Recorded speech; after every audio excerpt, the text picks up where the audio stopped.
What is it like to compete in table topics contest? I'm going to share with you my journey this year in 2020 of how I've done in table topics.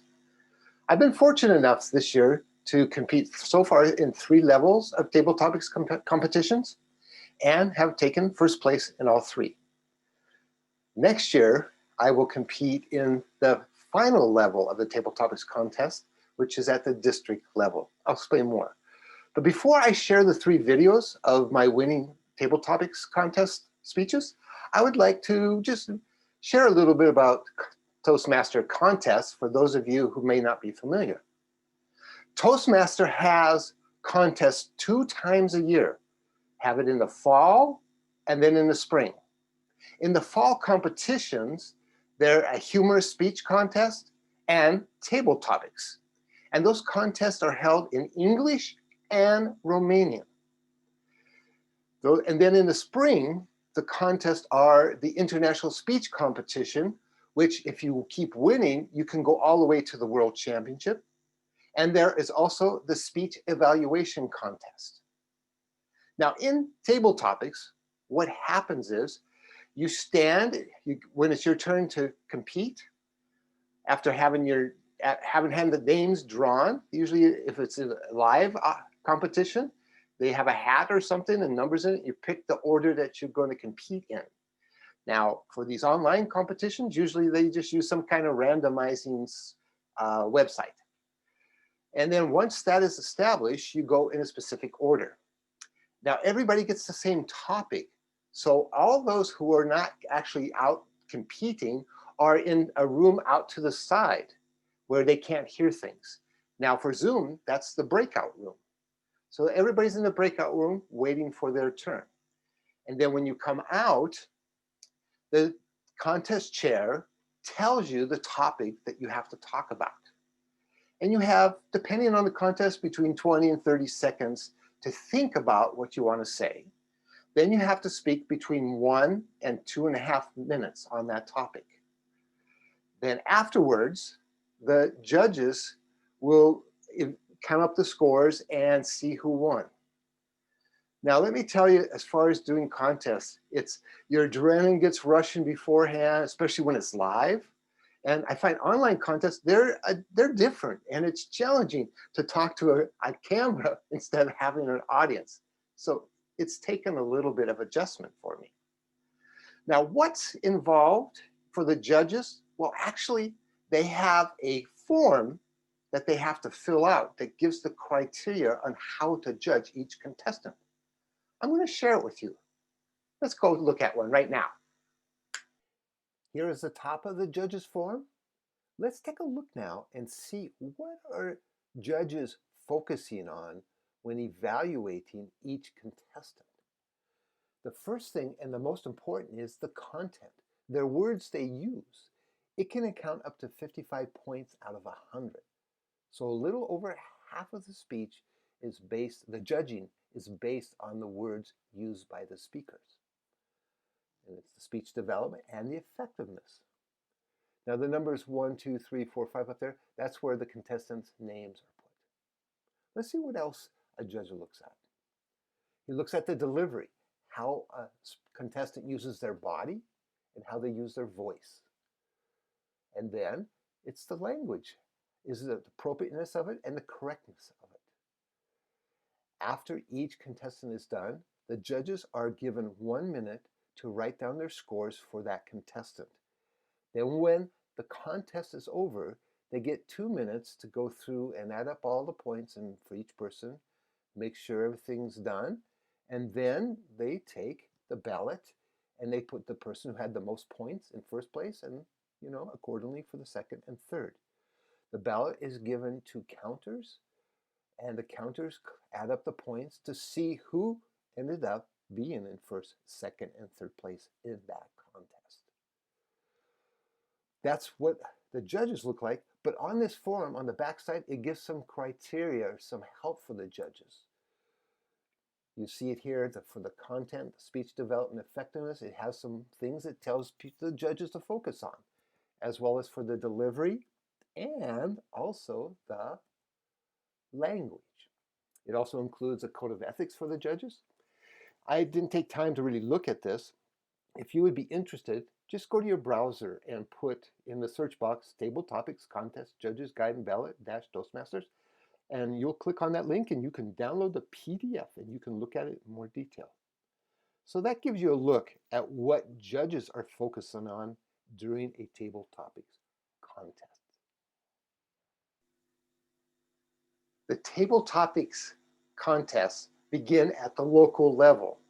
You compete against all your colleagues in your club, and the one who takes first place moves on to the area contest. Now, our area involves 3 clubs in Bucharest plus ours here in Brașov. Unfortunately, one club did not send anybody to compete, so there was only 3 of us in the area contest. Then you move on to the divisional, which is all of Romania and Moldova. Now, all of Romania and Moldova is made up of 5 areas. So the 5 area winners meet for the divisional championship. And then from that, the top 2 from that competition get to move on to the district in the spring. And I'll talk a little bit more about that, again, like I said before, later at the end. So now you have an understanding of how contests run and what Table Talks involves. Now it's time to watch my contests. Here they are, beginning with the local contest.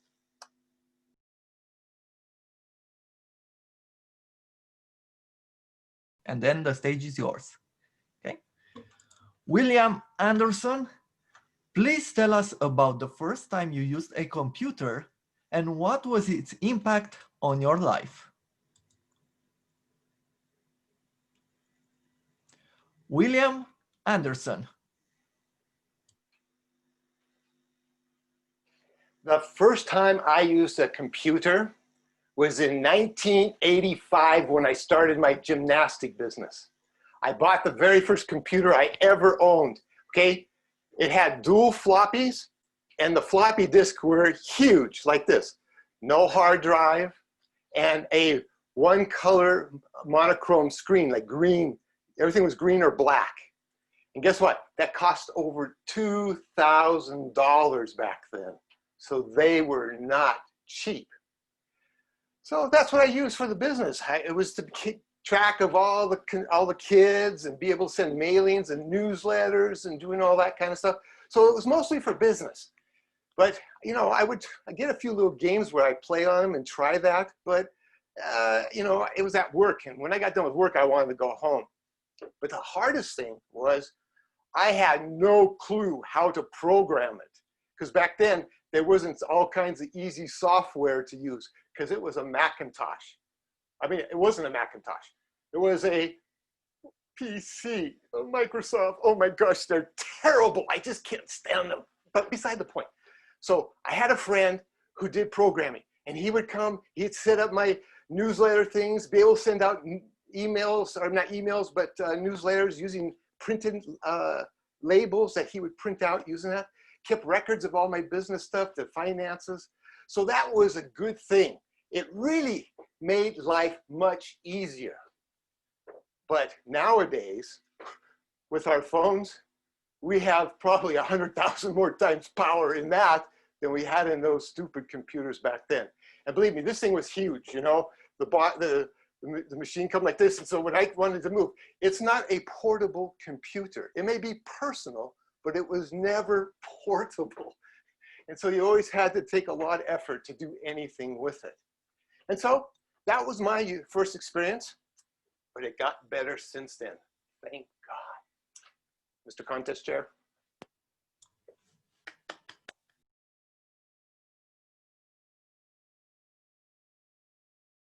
Can you hear me okay? Yes. Okay, William Anderson. The theme is superpowers. If you could be a superhero and have any superpower, which will be that? So superpowers, William Anderson.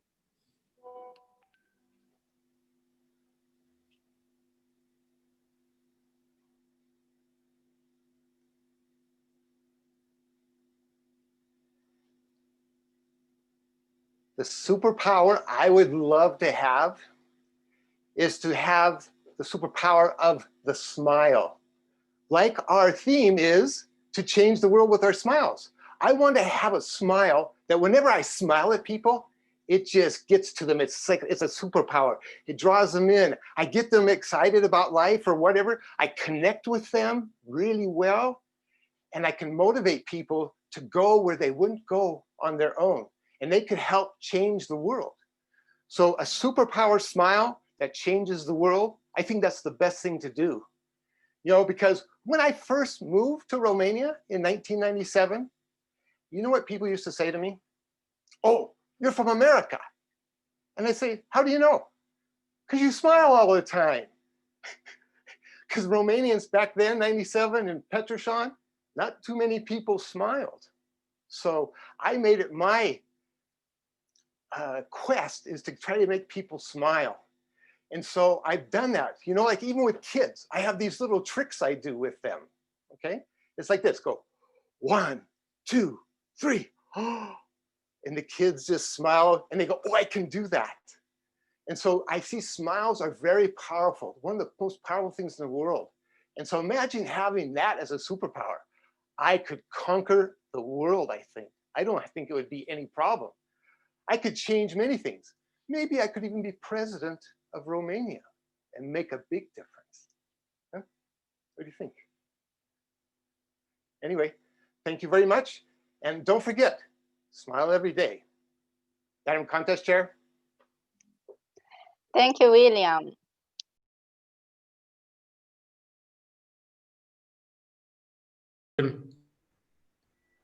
Now I would like to invite our first contestant, William Anderson. He is here, right? Yes, good, wonderful.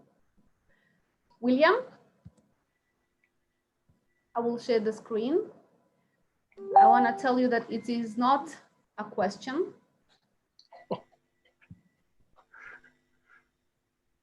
It's a code. You tell us what you think about it. It is your decisions and not your conditions that determine your destiny. Would you like me to repeat it?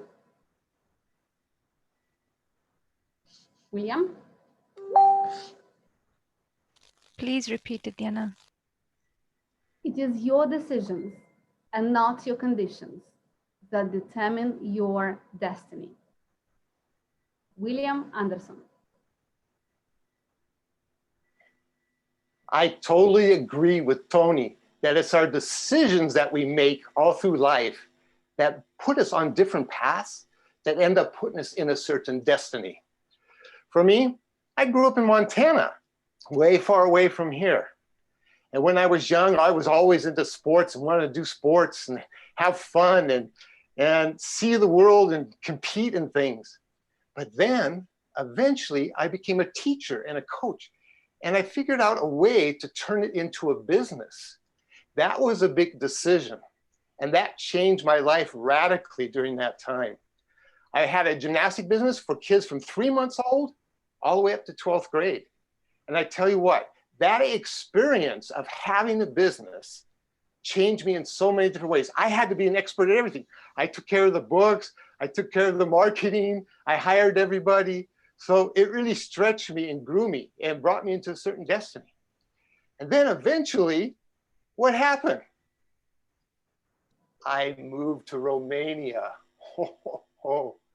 That choice, that decision changed my destiny in radical ways, 360 all the way around. So, and I really enjoyed it. You know, I moved to Petroșani, and oh my gosh, I was in a place where they had no supermarkets. I had to heat with coal. It was so different than what I was used to.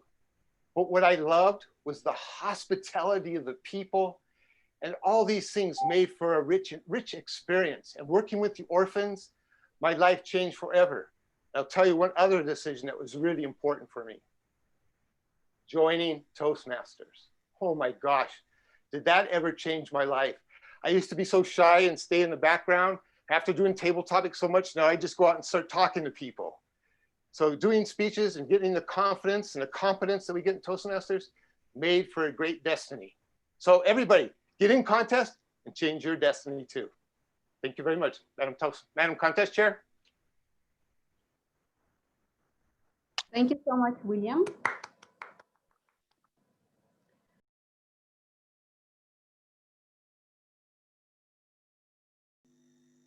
Well, you got to see my contest speeches. What did you think of those? It's always interesting to see them afterwards as compared to when you're actually doing them. You're so focused and thinking about what you're talking about that you're really not sure what's going on. Anyway, like I said, I tell you a little bit about the district. This year started a whole new thing with Toastmasters. And that is that the district can no longer have contests in the fall. So up till this year, we always had our district championships for a contest in either towards the end of November, early December. But they're going to have all the contests, all 4 contests in the spring, like May 14th and May 15th next year. So that'll be interesting to see how it works out to have all 4 contests that are going on the same weekend. I'm hoping to compete in some of the other contests as well, because you know what, I'm greedy. I really want to see how I can do. So with that, it'll be very fun to have that interaction. I really do miss having the interaction of meeting in person, but it definitely is very convenient to do things online. So even though it's not the best thing, doing contests online does help us to get used to speaking in this environment, in this kind of technology, which can help us, because going forwards in the future, we're all going to be doing more online stuff because of the pandemic. We've all gotten used to it. Everybody's moved online. And so when things get better, I think most of us do want to go back to the being in person, but still, I think there's going to be a lot more things done all over the place online. And that'll be really interesting. And I've had some good experiences online too. I've traveled the world somewhat and experienced different Toastmaster Club meetings. I've been to Bangalore in Thailand. I've been to Ulaanbaatar in Mongolia. I was in New Delhi, India, and then Zimbabwe at the capital, and Rwanda in Ghana. So I got to experience some. It's very fun to travel. So there's some nice advantages to having online, especially when there's English clubs all around the world. So with that, let's move on to sharing a few things to finalize my sharing today. Okay.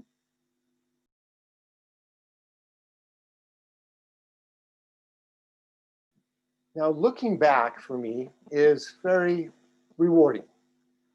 I've been competing in contests like Table Topics for 7 years. Of those 7 years, 5 times I qualified for the district. 4 times I took first place in the division and 1 time second place. And at the district level, I finished 3rd 2 years ago and 2nd last year. Will this be my year for 1st? Well, you never know. There's always a little bit of luck involved in winning contests because you have to be able to connect with the topics that you're given. It really helps a lot. So anyway, I just have enjoyed my time in these contests, and it's really had an impact on my life outside of Toastmasters. And let me just say, as far as, again, looking back, especially in our division, think of this, I've won 4 times I've won our division. 2 times was under usual circumstances, where we're meeting in person, and it's, you know, you're having that regular contest, the regular standard Table Topics contest that we have in Toastmasters, like I shared about before, how everybody has the same topic, but they're in a different room while they wait their turn. But last year, we tried something different here in Romania. We had a Table Topics tournament where the top 12 from Romania and Moldova got together, and we had a tournament, kind of like a tennis tournament, you know, where you compete against one person, and if you won, you advanced, and if you won again that, you advanced. And it was over 2 days. And what was interesting about it is that when you got your turn to be up, there were some categories on the screen, and you could choose a category and a number. And whatever that came up, that's what you had to talk about. So each contestant had a different topic to talk about. And in addition, there were no judges. Everybody in the audience had the app on their phone, and they would just vote for who they thought did best. And there was like over 100 people, I think, if I remember right, in that room. And so that was very interesting. And I won it. I was really surprised. I thought maybe this would be a lot different doing it in that kind of environment. So I've won the regular ways of doing table topics. I won this special table topics competition, a tournament. And then this year I won the online. So I've experienced the table topics in different kinds of situations and have come out on top. I feel very fortunate and I'm proud of what I've accomplished. And what I would advise you guys to do is like I did. Some people hear this from my club all the time. They get tired of hearing it. But the very first time I did table topics, the first day I became a member, I got up there and I was so nervous that I just started talking as fast as I could. And the topic was really hard. And after about 35, 45 seconds, I couldn't think of anything else to say. So I was like, So about 50 seconds, I sat down. I didn't even make it to the minute, okay? And I sat down and I was so mad at myself for having been like that. Why was I so uptight about this? So what I did, I resolved that I was going to become really good at table topics. And every week I'd go up to the person who was going to lead table topics that week and I'd say, pick me, pick me. And I worked really hard at it. And 2 years later, I was a divisional champion, winner over all Romania. And so with hard work and consistent effort, I think you can do well. And I wish the best for all of you. I encourage you to get in and do those contests. Doesn't matter how scary they are or what happens if you blow it, because I've blown it even in table topics one year, okay? So that doesn't matter. What matters is getting up there and putting in the effort and trying it. Because once you've done it, no matter how bad you do or how good you do or how nervous you are, you're prepared for more for the future. When you go back to your club meetings, they're a piece of cake compared to the contest because you're always a little bit more uptight during contests.